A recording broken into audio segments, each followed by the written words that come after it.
이번 시간은 직업의 선택과 발달 이론의 5번째 시간입니다. 드디어 욕구가 나왔네요. 선택할 때 특성과 흥미나 적응 기술에 의해서 선택을 했다면 발달 이론은 개인의 발달 단계에 따라서 주요 포인트를 잡아서 직업 상담을 실시하자는 거였죠. 이번에 다시 말씀드렸듯이 욕구, 이제 개인의 욕구에 따라서 직업 상담을 진행해 봐야 되는데요. 욕구 이론 하면 대표적으로 로우가 먼저 나옵니다. 로우는요, 매슬로우의 욕구 위계 이론에 기초해서 자신의 이론을 발전시켰고요. 자신의 이론의 대표적인 주제는 이런 욕구는 만 12세 이전에 부모님과의 관계에 따라서 생성이 된다라고 봤다라는 거죠. 부모님과 친밀한 관계를 맺은 친구들은 성인이 되었을 때 친밀한 관계, 그렇죠. 사람과의 관계를 맺으면서 일하는 업종을 선택하게 될 가능성이 높다라고 봤고, 부모님과의 친밀한 관계보다 정서적 유대감을 형성하되 독립적으로 생활한 친구들은 어른이 되었을 때도 오개직이라든지 기술직이라든지 조직 내에서도 사무 집중적인 일을 선택하게 될 확률이 높다라고 봤다라는 겁니다. 자, 누가 그렇게 봤다고요? 예, 매슬로우에게 영향을 받은 로우가 그렇게 봤다라는 거죠. 로우는요, 이렇게 생성된 욕구들을요, 자신의 이론, 미네소타 직업 평가 척도에서 힌트를 얻은 자신의 이론 8 곱하기 6, 8가지의 장과 6가지 수준으로 나눈 8 곱하기 6 직업 체계 내에서 여러 가지 직업이 매칭이 된다라고 봤습니다. 8 곱하기 6 직업 체계는요, 8가지의 장, 직업의 영역들이 나누어지고 성격에 따라서 6가지는 수준별로 나누어 놨는데 위에서부터 아래까지 숙련이 되어 있지 않았지만 하다 보면 숙련이 되어질 것이고 계속하다 보면 결국 전문적으로 잘하게 되겠죠. 그래서 고급 전문 관리를 수준 1, 가장 높은 직업 수준, 그리고 비숙련 아래로, 이 표시는 아래지만 숫자상으로 높은 수준은 낮은 직업 수준을 의미한다라는 겁니다. 그래서 숫자와 서로 반대되니까 착각하지 마시고요. 8가지의 장에 있어서도 이 8가지를 다 외우실 필요는 없지만은 8가지의 직업 분류 중에 교육은 속하지 않는다라는 것을 알고 가셔야 됩니다. 왜? 나오니까죠. 그런데 이 교육이요, 8가지의 장에는 속하지 않지만 서비스 안에 있는 서비스 직군 내, 그렇죠. 서비스직은 사람들이랑 일하는 것이잖아요. 그래서 이 안에 우리가 알고 있던 일반적인 서비스도 있지만 바로 교육은 세부적으로 이 서비스직 안에 포함된다는 것은 챙기셔야 됩니다. 그래서 교육이 나오면은요, 눈을 크게 뜨시고 8가지의 장에는 속하지 않는다. 그리고 서비스직, 이 세부 조직 안에는 속한다 라는 것만 잘 구분하시면 될 것 같습니다. 자, 넘어가도록 하겠습니다. 세부적으로 설명이 되어 있는데요. 여러분이 한번 자세히 보시면 될 것 같고요. 자세히 보라라는 것은 제가 그냥 하는 멘트입니다. 이해하셨으면 그냥 패스하셔도 됩니다. 서비스직, 사람의 욕구와 복지에 관련된 직업군, 역시 사람과 관련된 일이네요. 그래서 이 안에 우리가 알아야 될 것은, 그렇죠, 이 안에 교육이 포함된다라는 것이고요. 나머지 또 가끔 시험에 나오는 기술직, 대표적인 비인간 직업 직군이기 때문에 시험에 또 가끔씩 나옵니다. 상품과 재화의 생산 유지, 운송과 관련된 직업을 포함하는 군집으로서 이렇게 보시면 결국 공학, 기능, 기계무역과 관련된 사람, 인간관계는 전혀 나오지 않죠. 그래서 대표적인 기술직이고, 우리가 홀랜드의 특성 요인이 갑자기 튀어나와서요. 홀랜드의 흥미이론, 인성이론 중에 현탐의 사진관으로 개인의 성격과 직업의 환경을 구분하였습니다. 현탐의 사진관, 끝까지 안 적고요. 그랬을 때 서비스직은 사회형에 해당하는 것이고 기술직은 현실형에 이루어지는 것인데, 설명이 현실형이 나왔을 때 로우의 욕구 이론을 물어보면은 그렇죠, 기술직으로 대답하고, 홀랜드의 이론으로 물어보면은 바로 현실형으로 대답을 하시면 될 것 같습니다. 부모와 자녀 간의 관계가, 그렇죠, 12세 이전에 부모와 자녀가의 관계가 개인의 욕구에 영향을 미친다고 했는데 도대체 그런 관계는 어떻게 구분이 되어 있느냐? 요렇게 구분이 되어 있습니다. 제가 암기하시기 편하게 아예 순서를 변경해서 왔는데요. 어떻게? 부모와의 관계가 수정회로 이루어져 있다. 수용형, 정서집중형, 회피형, 수정회로 부모와 자녀가의 관계가 결정되어진다라는 겁니다. 시험은요, 세부적인 이런 내용 나오지 않습니다. 관계에 있어서 아닌 것은이 나오기 때문에 수정의 아닌 것이 답입니다. 예시로 볼까요? 로는 가정의 정서적인 분위기, 즉 부모와 자녀 간의 상호작용을 세 가지 용어로 구분하였는데 다 알려주네요. 이에 해당하지 않는 것은 그렇죠. 수정의 아닌 것이 답입니다. 수정회 아닌 것이 답이니까 답, 반발형이겠네요. 이게 다양하게 변경되어서 나오기 때문에 로와 자녀와의 관계는 수정회라고 꼭 확실하게 암기하셔서 아닌 것을 골라내시길 바라겠습니다. 자, 두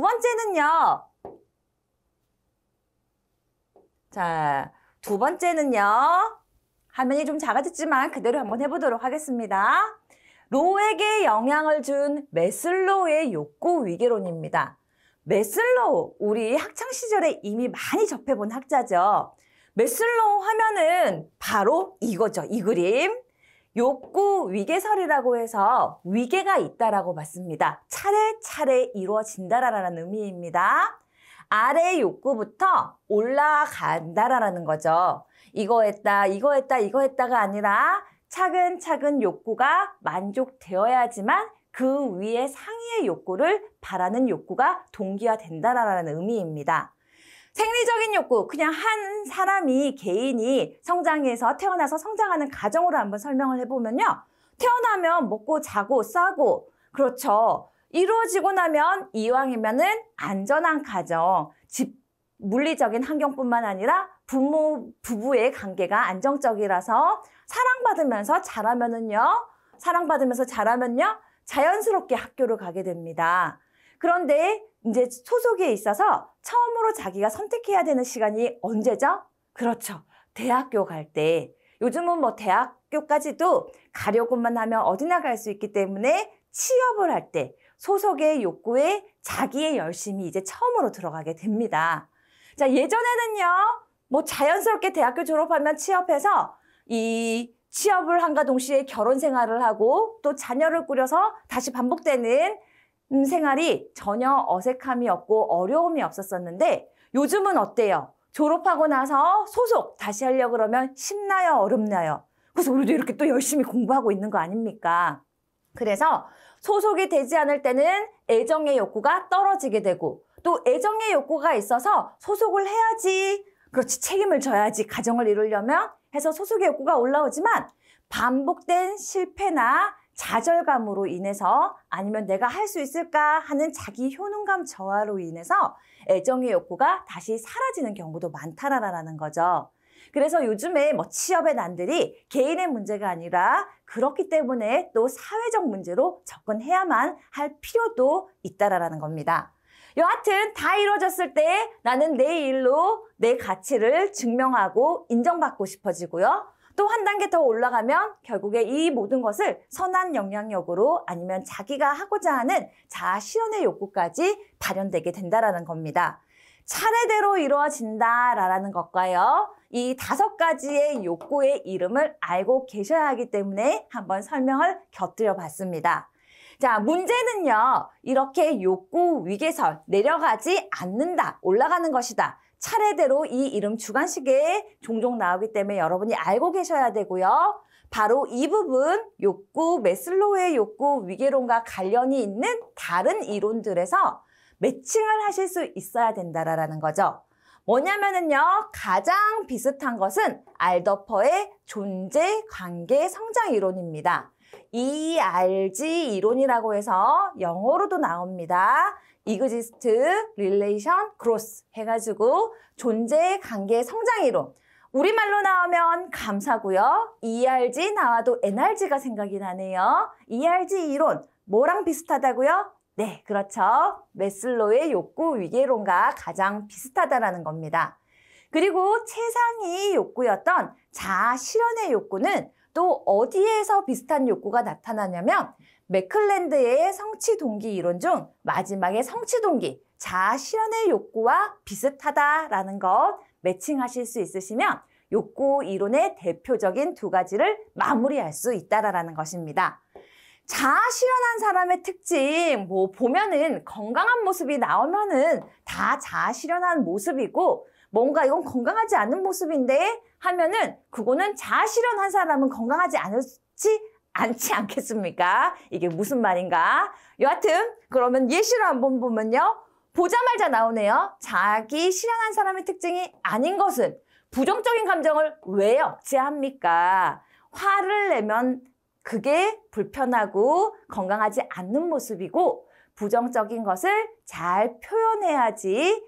그렇죠. 부정적인 거 억압하고 참으면은 화병 걸려요. 건강하다가도 오히려 건강을 해칠 수가 있겠네요. 그래서 화가 나거나 부정적인 감정을 건강하게 표현할 수 있어야 된다는 거죠. 아이씨 짜증나 하고 짜증을 내라는 것이 아니라 내가 이러이러한 부분 때문에 불편했다, 짜증이 났다, 다음에는 이렇게 했으면 좋겠다 하면서 관계를 더 발전시킬 수도 있다라는 거죠. 듣는 사람이 그렇죠. 불편하기보다 다음에 조심할 수도 있고 또 이래서 내 존재, 듣는 사람 입장에서 상대방이 나에 대해서 짜증난 것이 아니라 그 부분에 의해서 짜증이 난 거구나 하고 상호 이해의 관계가 증진될 수 있다라는 겁니다. 넘어가도록 하겠습니다. 여하튼 보시면 다 맞출 수 있는 문제 나오니까 자연스럽게 넘어가도록 하겠습니다. 우리 지금 욕구 이론 하고 있는데요. 대표적으로 로와 매슬로우고 3번부터 마지막 6번까지의 욕구 이론가들은요. 그렇죠. 이론명가, 이론가, 그리고 대표적으로 주장하는 딱 한 가지씩만 알고 계시면 됩니다. 자세히 보시지 마시고요. 누구의 뭐에서 뭐를 주장했다. 그것만 알고 넘어가시면 간단하고 네, 그렇죠. 분명하게 합격하실 수 있다라는 겁니다. 자, 허즈버그의 이 요인설입니다. 허즈버그의 이 요인설이니까요. 두 가지 요인이 있다라는 거죠. 뭐가 있냐면은요. 밑에 나오네요. 동기 요인과 그렇죠. 위생 요인 두 가지가 있다라는 겁니다. 동기 요인이요. 직무 만족 그 자체입니다. 그래서 우리의 욕구의 직접적인 요인으로 작용을 하고요. 위생 요인은 이 일을 하는 데 있어서 여러 가지 환경적 요인으로 결국에는 이 위생 요인으로 인해서 불만족이 야기된다라는 겁니다. 그러면은 동기 요인으로 결국에는 직무 만족과 크게는 만족과 관련되는 영역이라는 거죠. 이 요인설, 뭐와 뭐가 있다? 동기와 위생 요인이 있는데 동기 요인이 만족과 관련된 것이고 위생 요인이 불만족과 관련된 것이다. 만족은 일 자체에 관련된 직접적인 요인이고 불만족은 환경에서 오는 요인들이 많다라고만 알면은 문제 나오는 거 모두 다 맞추실 수 있으십니다. 네 번째 이론입니다. 아담스의 형평성 이론입니다. 형평성, 여기에서는 그렇죠. 공평하다 라는 의미인데요. 공정하다, 공평하다 이런 의미입니다. 사람들은요. 내가 혼자 있을 때는요. 만약에 사과를 2개 주면은 2개 먹어도 충분하고 또 1개 먹고 1개를 남길 수도 있고 좀 모자랄 수도 있겠지만 뭐 먹고 또 주나 보지 하고 그것에 대해서 전혀 불편함이 없어요. 그런데 옆 사람한테는 10개를 주면서 나한테는 2개를 주면은요. 이게 내가 원래 1개만 먹어도 배부른데 왜 쟤는 10개 주는데 나는 2개 주지? 하면서 상대적인 불만족이 그렇죠. 저절로 생긴다라는 거죠. 바로 그런 부분이 아담스가 주장한 이론입니다. 개인이 타인에 비해서 어느 정도 공정한 대우를 받느냐, 내가 직무 자체를 만족하느냐, 환경을 불만족하느냐 이런 것이 아니라 타인에 비해서 얼만큼 공정한 대우를 받는지에 따라서 그렇죠. 욕구가 달라진다라는 거죠. 만족이냐, 불만족이 달라진다라는 겁니다. 분배 공정성 3가지가 있지만 나머지는 그냥 이름만 한번 보시고요. 가장 강조했던 형평 분배 법칙에 의해서 그렇죠. 사람들은 욕구가 좌지우지 된다라는 것 알고 가시면 됩니다. 형평 분배의 법칙. 사람들이 어떤 상황에 자신이 기여한 정도에 따라서 보상을 받아야 하는데 실은 합리적인 것 같지만 내가 어느 정도 기여한지는 다 주관적인 판단이기 때문에 결과적으로 남들하고 비교했을 때 내가 공정한 대우를 받느냐 받지 않느냐 하는 집단의 영향력을 강조하였다라는 것이 주요 포인트입니다. 누가요? 그렇죠. 아담스. 이거는 제목을 알려주면 내용이 금방 나오기 때문에 아담스가 주장한 이런 식으로 나온다라는 것 참고하시기 바라겠습니다. 5번째, 부름의 기대 이론입니다. 기대한다라는 거죠. 제목에 거의 답이 다 있습니다. 부름의 기대 이론. 그래서 이론가와 이론명만 우선 각자의 방을 만들듯이 확실하게 분류하시면 포도송이가 다 한 덩이인 것 같지만 딱딱 따먹을 수 있다라는 것. 그리고 따기 시작하면은 그것은 다 분리된, 결과적으로 하나로는 욕구 이론이지만 포도송이이지만 땄었을 때 하나하나 분류할 수 있는 힘은 여러분이 그렇죠. 딱 분류를 하셔야 된다는 겁니다. 부름의 기대 이론입니다. 기대 이론은요. 우리 여러 가지 하고 싶은 동기들이 기대감이나 수단성이나 유인가, 이 용어가 어려워서 그렇지 여하튼 이 3가지에 의해서 작용된다라고 봤다라는 겁니다. 뭔지 한번 볼까요? 자, 기대감이라고 하는 것은 내가 이거를 하면 노력을 들이면 어떤 성과를 가져올 거라는 믿음입니다. 그래서 내가 이번에 공부를 이만큼 하면은 전교 몇 등을 할 거야, 장학금을 받을 거야, 아니면 상장을 받을 거야, 부모님께 칭찬을 받을 거야 하는 어떤 기대감이죠. 2번째, 그것을 하는데 특정 성과가 특정 보상을 가져올 거라는 믿음입니다. 확실한 어떤 보너스, 이거는 막연한 기대였다고 하면 이제 구체적인 거라는 거죠. 근데 이 보너스가요, 내가 원하는 방법과 힘일 때 힘을 받아요. 유인가입니다. 그게 바로 균형인데요. 이 기대감이 구체적인 것이 나하고 맞는지 안 맞는지를 유인가로 따진다라는 겁니다. 말이 어렵나요? 이런 거예요. 아까 공부를 내가 이번에 일주일 열심히 하면은 분명히 좋은 성적을 받을 거야. 이까지 기대감이죠. 해도 안 돼. 이러면 기대감이 없는 겁니다. 여러분 공부하시면 당연히 합격하십니다. 기대. 그런데 그 방법, 마지막에 여기선 방법이라 나왔지만요. 내가 이번에 성적을 올리면은 부모님이 여러분 뭐 해주면 좋겠어요? 그렇죠. 저는 장학금이다, 용돈이다, 이렇게 구체적인 그리고 제가 사용할 수 있는 금전적인 보상을 좋아하는데 부모님이 칭찬을 해 주실 거다. 이러면은 칭찬, 유인가가 별로 안 좋다라는 거죠. 이해되십니까? 돈 준다. 이러면은 더 동기부여가 돼서 하고 싶어진다라는 거죠. 그래서 이 받는 보너스가 나한테 맞냐 안 맞냐가 유인가입니다. 여하튼 잘 모르신다면 모르시는 대로 이 3가지가 누가? 부름이 강조한 요인들이라는 것. 그래서 이 3가지가 나오면서 누가 말한 것이냐? 다행히 그렇게 물어봅니다. 부름의 기대 이론에 속하지 않는 것을 묻는 것이 아니라 기대감과 수단성과 유인가를 누가 강조했냐 물어보면은 부름이라는 것을 뽑아내시면 되고, 또 이 3가지 동기 요인을 물을 때는 이런 우리가 익숙치 않은 용어로 나오지 않고 기대, 그리고 힘, 균형, 익숙한 우리가 사용하던 익숙한 용어로 나옵니다. 그래서 외우실 때 기대하면 힘이 생겨서 균형을 잡을 수 있다. 이렇게 우리가 따로 문장을 만들어서 여러분이 입력하시면은 부름은 기대, 힘, 균형 아닌 것이 답이구나 라고 매칭하시면 편하실 것 같습니다. 넘어가겠습니다. 마지막 대시의 내적 동기 이론입니다. 지금 욕구 이론의 마지막입니다. 대시가 봤더니요. 내적 동기 욕구가 있으면은 그렇죠. 외적 요인도 있겠죠. 외적보다가 내적 요인에 의해서 훨씬 더 동기가 자극되더라 하는 것이 누가 강조했다? 대시라라는 겁니다. 그래서 단순히 성공하고 싶은 활동 자체, 아까 전에 그렇죠. 이 요인설에서 맞습니다.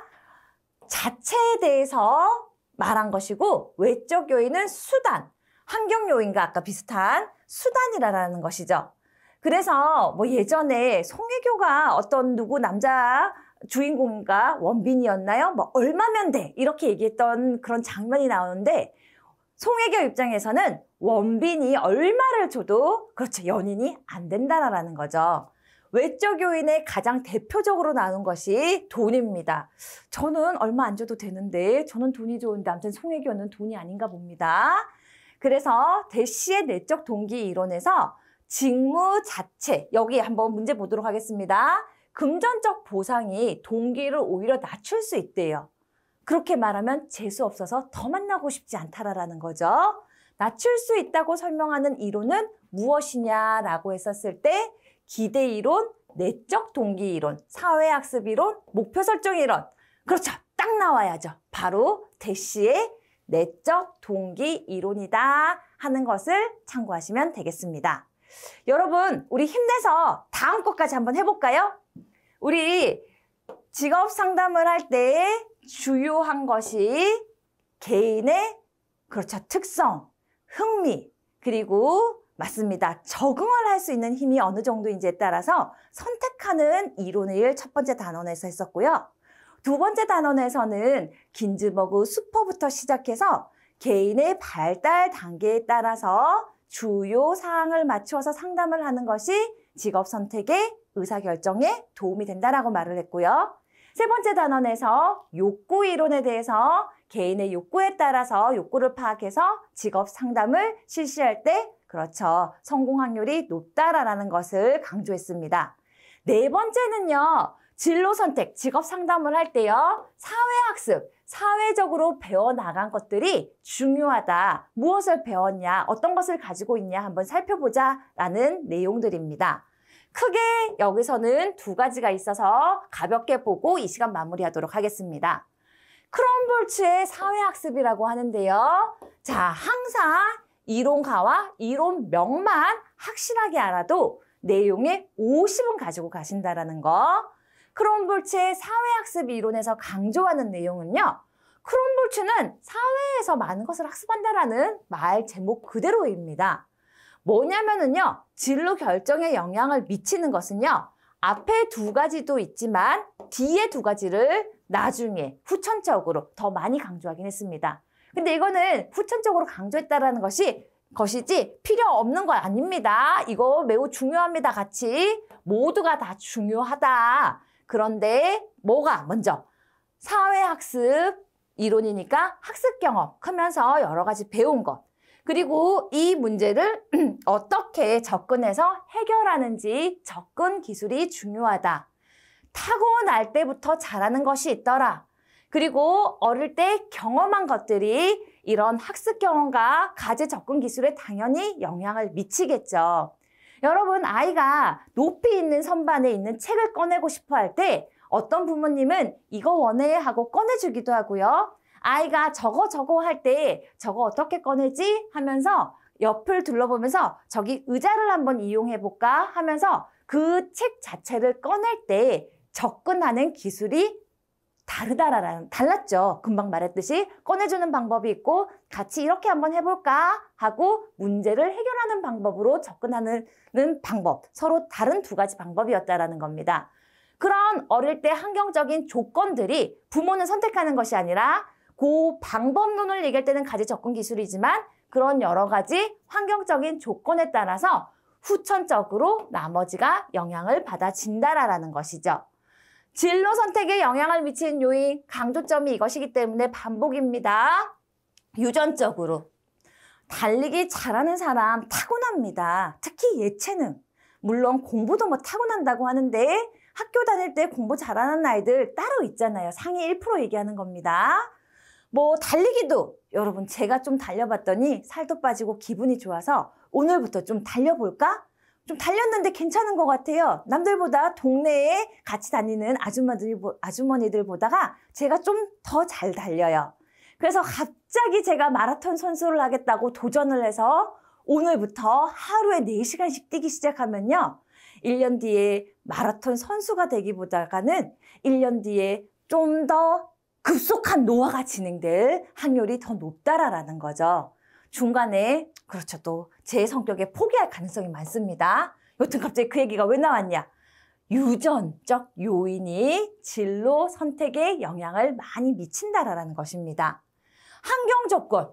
우리 아버지가 외교관이었어요. 그래서 제가 5살 때 아버지를 따라서 미국에 갔다. 지금 예시입니다. 정말 아닙니다.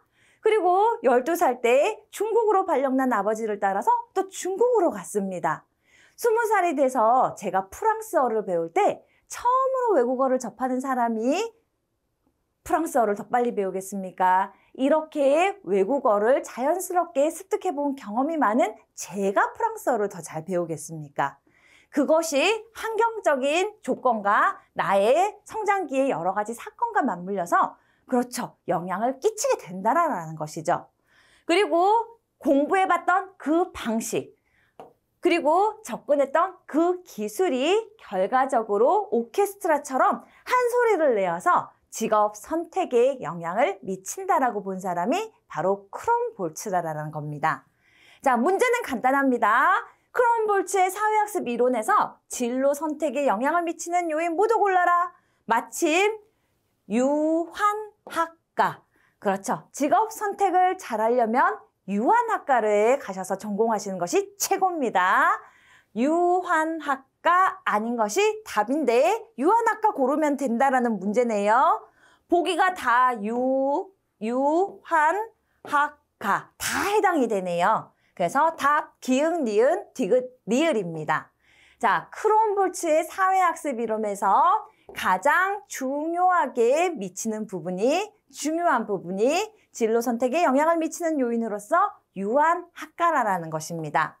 알아두시고요. 한번 전반적으로 이 이해를 위해서 한번 되짚어보도록 하겠습니다.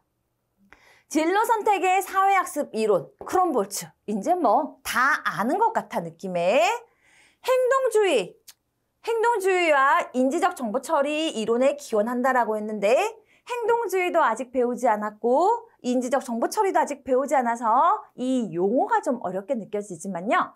한마디씩만 한번 해보자면은 행동주의, 행동에 의해서 모든 것이 결정되어진다라는 겁니다. 그래서 행동을 고치면은 그렇죠. 태도도 변경될 수 있다라고 보는 것이 행동주의입니다.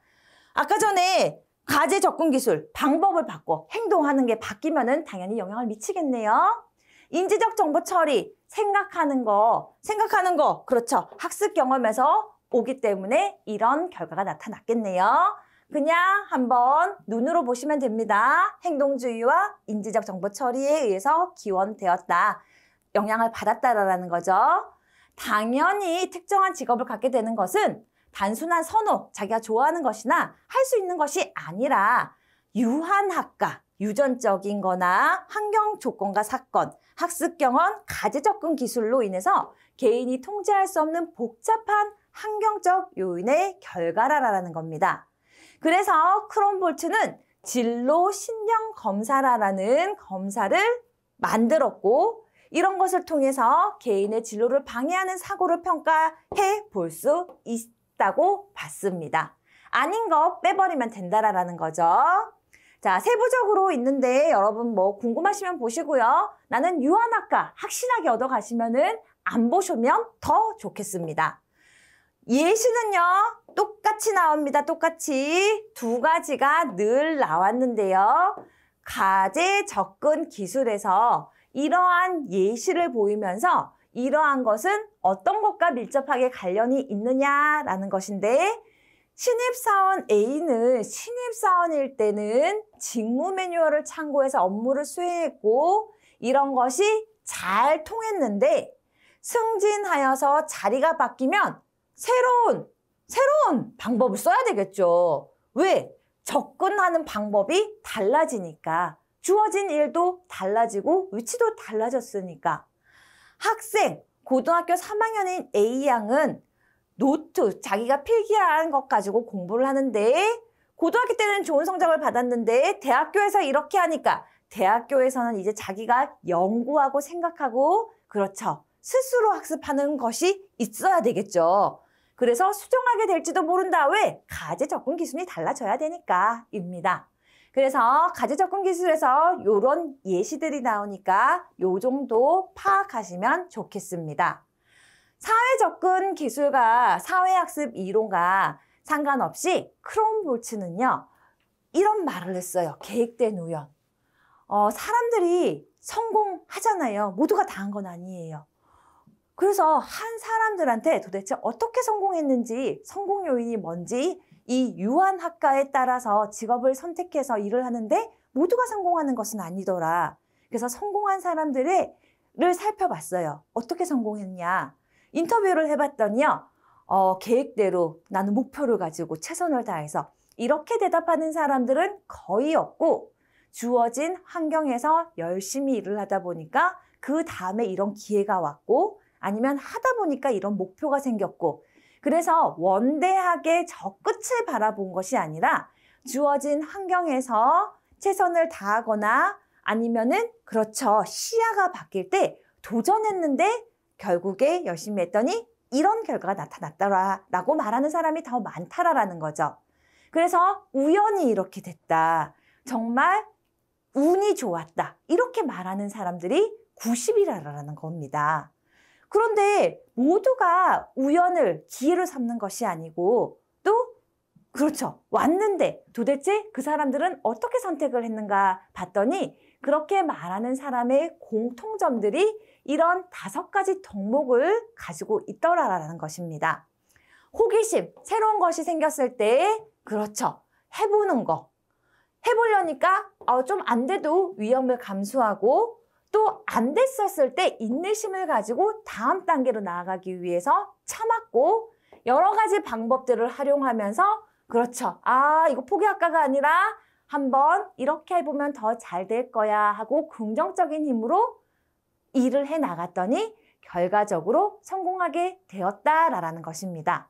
그래서 이런 요소들을 크롬볼츠는 계획된 우연이라고 봤고 우리 중요한 시험 문제에는 계획된 우연이 아닌 것은 나오는데 이 5가지를 번갈아 가면서 질문한다기보다 항상 독립심이 아닌 답으로 나오기 때문에 계획된 우연 이런 것들에 의해서 이런 요소를 가진 사람들이 그렇죠. 단계에 나아갈 때 성공할 확률이 높더라. 아닌 것은 독립심이 나더라. 라고 참고하시면 될 것 같습니다. 바로 나오네요. 제가 책을 쓸 때 계속 반복해서 말씀드리죠. 해당되는 문제를 해당되는 이론 아래 바로 밑에다 놨기 때문에 배치해놨기 때문에 제가 풀지 않아도 복습 차원에서 그렇죠. 이 이론은 자세히 안 보더라도 문제는 꼼꼼하게 한 번씩 꼭 풀어보시라고 강조했습니다. 자, 보시면은요. 크롬볼츠의 사회학습 진로 이론에서 우연한 일들. 네, 계획된 우연 말하는 겁니다. 자신의 진로에 유리하게 활용하는 데 도움되는 기술이 아닌 것은 답, 독립성입니다. 2번째입니다. 사회학습 이론에서 이번에는 학습이 아니라 인지. 자, 후천적으로 학습된 것 말고 이미 타고나는 인지. 그렇죠. 생각하는 것입니다. 머리를 의미합니다. 사회인지 진로 이론이더라. 누가 얘기했나? 반두라입니다. 반두라의 사회학습 이론을 토대로 해서 사회인지 진로 이론이 완성되었는데요. 여기에서는 물론 성과 문화적인 이슈 등에서 민감해서 나중에 영향을 미친다라는 것이 나오기도 하는데 반두라의 사회학습 이론에 토대한 이 이론에서는요. 반두라가 강조한 이 3가지 요소들이 중요합니다. 바로 외형적인 행동이나 이게 왜 이러죠? 외형적인 행동 그리고 개인의 신체적 속성 아까 제가 마라톤 달리기 얘기했던 게 생각나네요. 중요하다라는 거죠. 그리고 외형적 행동 왜 두 번 나왔죠? 환경, 외부 환경에 의해서 그렇죠. 서로 상호작용, 영향을 받는다라는 겁니다. 자, 세 가지 알고 계셔야 됩니다. 외형적인 행동, 내가 밖으로 표현되는 나의 행동과 내 신체적인 속성과 내게 주어진 외부 환경입니다. 아닌 것 답입니다. 모범이 되는 모델 아닌 것이 답이겠네요. 자, 반두라가 얘기한 것은요. 위의 세 가지 요소도 중요하지만은요. 이것도 엄청 잘 나옵니다. 자기 효능감이라는 것은 그렇죠. 할 수 있다라는 그 마음입니다. 자신감 뿜뿜 사람들이 이렇게 말을 하는데요. 자기 효능감, 할 수 있다라고 생각하면은 도전하게 돼요. 할 수 없다라고 생각하면은요, 안 하고 싶죠. 그리고 엄두가 안 나기도 합니다. 겨우 용기 내서 해봤는데 자꾸 실패해요. 그럼 이제는 아예 그쪽 쳐다보고 싶지도 않나요. 누가 해볼래 하면은 아예 처음부터 방어벽을 설치하기도 한다라는 거죠.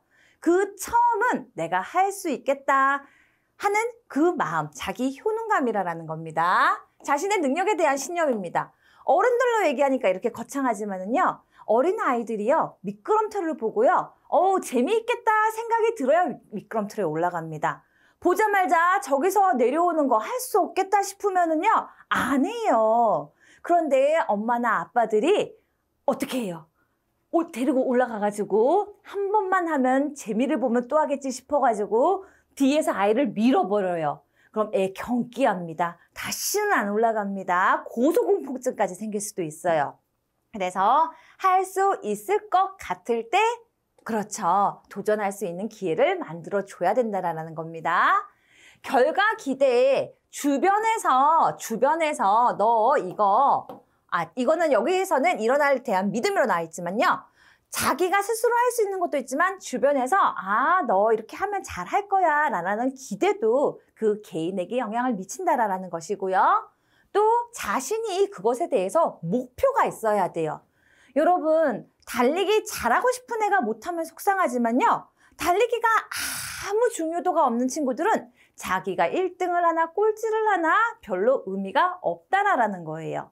그래서 합격 꼭 해야 되고 하고 싶은 사람이 이번에 떨어지면 속상하고 붙으려고 또 그렇지 않게 하기 위해서 열심히 공부를 하는 거지 직업 상담사 아무 의미 없이 그냥 이것도 한번 해볼까 한 사람은 이번에 공부할 때부터 시작해서 떨어진다 하더라도 인생에 타격이 별로 없다라는 거죠. 근데 우리는 그렇지 않으니까 지금 또 열심히 한번 봅시다. 세 가지 중심적인 변인, 지금 반두라 이론에서 SCCT, 자기 효능감과 결과 기대, 개인적인 목표, 또 아닌 것이 늘 답이죠. 직업 상담에서 세 가지 요소가 나오면요, 늘 아닌 것 찾습니다. 그래서 아닌 답이 번갈아 나올 때는 세 가지를 좀 알고 계셔야 되고, 아닌 답이 늘 독립심과 같이 동일하게 5가지 요소가 나오니까 늘 한 가지잖아요. 그럴 때는 아닌 답만 외우시는 것이 그렇죠. 합격으로 가는 지름길입니다. 자, 우리 여기서 자기 효능감 다시 한번 보면은요. 자기 효능감 이론이라는 것은 내가 할 수 있다라는 믿음이고요. 이 능력에 대한 믿음이 가지 시작부터 그리고 마지막에 하는 방법까지 결정하게 된다라는 거죠. 아까 미끄럼틀, 그럼 올라가서 못할 것 같은 아이는 절대로 한 번도 시도해주지 않나요? 아니죠. 효능감이 없을 때는 부모가 몰래 뒤에서 밀어버리라는 것이 아니라 재미있겠다 이러면서 너도 할 수 있어 옆에서 그리고 또 조금 이렇게 높였을 때 한번 이렇게 탁 내려주면서 여봐 재밌지 안 무섭지 하면서 언어적으로 설득하거나 칭찬하거나 한번 내려왔을 때 비슷한 일을 했을 때 정말 잘한다 라고 긍정의 힘을 마구마구 줘야 되고요. 대리 경험, 엄마가 한번 안고 타던지 해야 된다라는 거죠. 그래서 익숙해지면 너도 한번 해볼래? 라고 해야 된다라는 겁니다. 갑자기 이 얘기를 하니까 제 옛날에 아이 키우던 생각이 나서 갑자기 후회가 몰려오는데요. 우리 아이가 초코파이를 엄청 좋아해서 친구들하고 가면은 초코파이를 사 먹는데 초코파이를 사가지고 혼자 이것을 못 뜯는 거예요. 그래서 제가 보니까 그게 막 안타깝다가 화가 나는 거예요. 그러면은 어떻게 반도라식이라면은 그렇죠. 일단 엄마도 어릴 때 잘 못했어. 이럴 때는 잘 안 될 때는 가위를 사용하면 되지. 뭐 가지 접근 기술을 가르쳐 주든지 아니면은 이렇게 따는 거야. 방법을 알려준다든지 아니면은 엄마도 어릴 때 못했다가 금방 말씀드린 것처럼 어른이 되면 잘하니까 그렇지. 속상해하지 말고 누구에게 할 수 있는 사람에게 도움을 청하렴. 이렇게 해야 되는데 야 이게 안 되냐? 안 돼? 이러면서 더 그렇죠. 막 빨리 먹이고 싶은 마음에 화를 냈더니 그 다음부터는 초코파이를 쳐다보지도 않게 됐다라는 겁니다. 뭐 여튼 대리 경험 그리고 혼자서 한번 해볼 수 있는 성취 경험 한 번만 해봤으면 미끄럼틀 그래서 한번 성공적으로 내려오면 그 다음에는요 미끄럼틀 잘 타는 친구들 보면은 그냥 내려만 오진 않습니다. 막 그 옆으로 올라갔다가 거꾸로 올라갔다가 막 그러잖아요. 그런 한 번의 성취 경험이 다양한 경험으로 연결시켜주고 마지막에 정서적 고양 물질이라고 해서 이 용어 자체가 좀 익숙하지 않아서 불편할 수 있지만 뭔가 기분을 업시켜주는 것들이 있다라는 거죠. 개인마다 다 다를 수 있는데 뭐 대표적으로 술을 먹으면 평상시에 하지 못했던 말도 팍팍 할 수 있고 또 뭐 건강하지 않은 방법이지만 마약 뭐 그렇죠. 완전히 기분을 할 수 있다는 효능감을 바꿔주기도 하잖아요. 또 건강한 고약 물질 중에 사람도 될 수 있습니다. 내가 평상시에는 잘하지 못할 것 같은데 사랑하는 사람을 위해서는 또 사랑하는 사람을 지켜보고 있으면은 그렇죠. 갑자기 잘하고 싶은 그리고 집중하기 때문에 실제적으로 성과도 더 평상시보다 잘 나오는 결과를 볼 수 있다라는 겁니다. 그래서 자기 효능감에 영향을 미치는 요인과 가장 거리가 먼 것은 했었을 때 여러분 설득은 언어적인 격려, 칭찬을 의미합니다. 할 수 있어, 해보자 라고 하는 말이기 때문에 설득이라고도 이렇게 나오는데 그렇죠. 함정에 빠지지 마시고 나왔던 언어적인 격려, 대리 경험, 성취 경험, 사회 경제적인 여건은 반도라가 말한 것이 아니다. 여러분, 그것도 도움이 될 것 같은데 여러분의 생각을 묻는 것이 아닙니다. 이론가의 그쵸 말한 강조점을 묻는 것이기 때문에 반도라는 이런 말은 한 적이 없다라고 해서 이 네 가지 아닌 것이 답입니다. 사회 경제적인 여건 항상 이것만 나옵니다. 그래서 사회 경제적인 여건 아닌 것이 답으로 체크하시면 도움이 되겠습니다. 이번 시간요, 두 가지 욕구 이론과 사회학습 이론에 대해서 살펴봤는데요. 제가 패스한 문제 한번 꼼꼼히 살펴보시면서 개인적으로 정리 한번 더 하시면 좋겠습니다. 수고하셨습니다.